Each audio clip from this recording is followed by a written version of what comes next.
In this module, we're going to look at money laundering itself and how criminals try to turn the proceeds of their crimes into legitimate assets.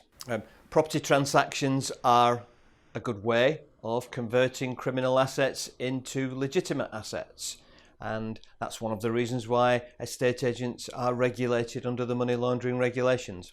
Legend has it that the money laundering expression came from the 1920s, when Al Capone was doing exactly that by setting up laundromats and converting the proceeds of his ill-gotten gains into legitimate assets.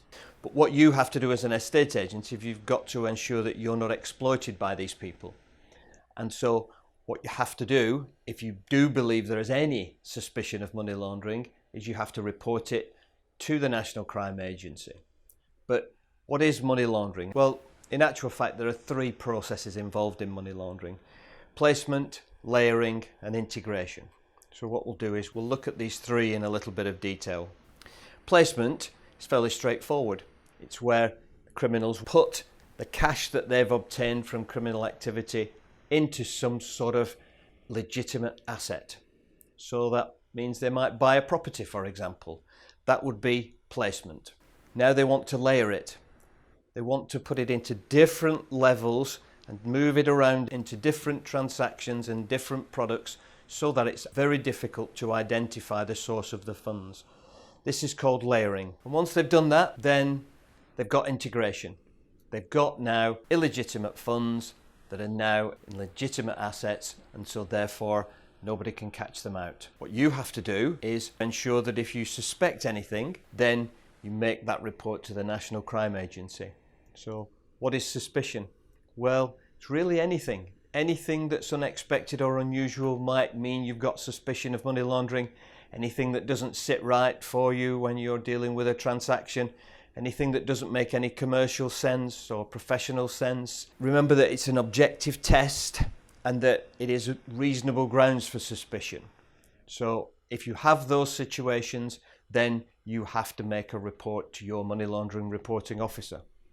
So a few things to look out for. Again, transactions that don't make any professional sense at all. Clients who appear to be uninvolved or uninterested in transactions. Property prices that don't correspond with market value. Purchases made without any viewing of the property. Sudden or unexplained changes in circumstances for individuals. Doubtful sources of funds. These can all be things that might mean you have suspicion of money laundering activity. I'll give you a simple example. You have potentially a builder.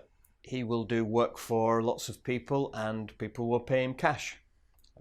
They ask to pay cash. He's quite happy to accept the cash. And now he's got a big bundle of cash that he doesn't want to pay tax on, that he needs to do something with. So a simple route for him would be buy a property legitimately. It will be a rundown property that needs some work doing to it. He'll then spend his illegitimate funds on redeveloping it, renovating it, getting it to a better standard.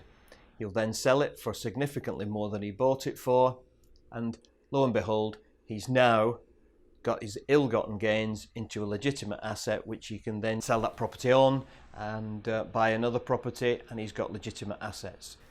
That's one simple way that criminals get their illegitimate assets into legitimate products.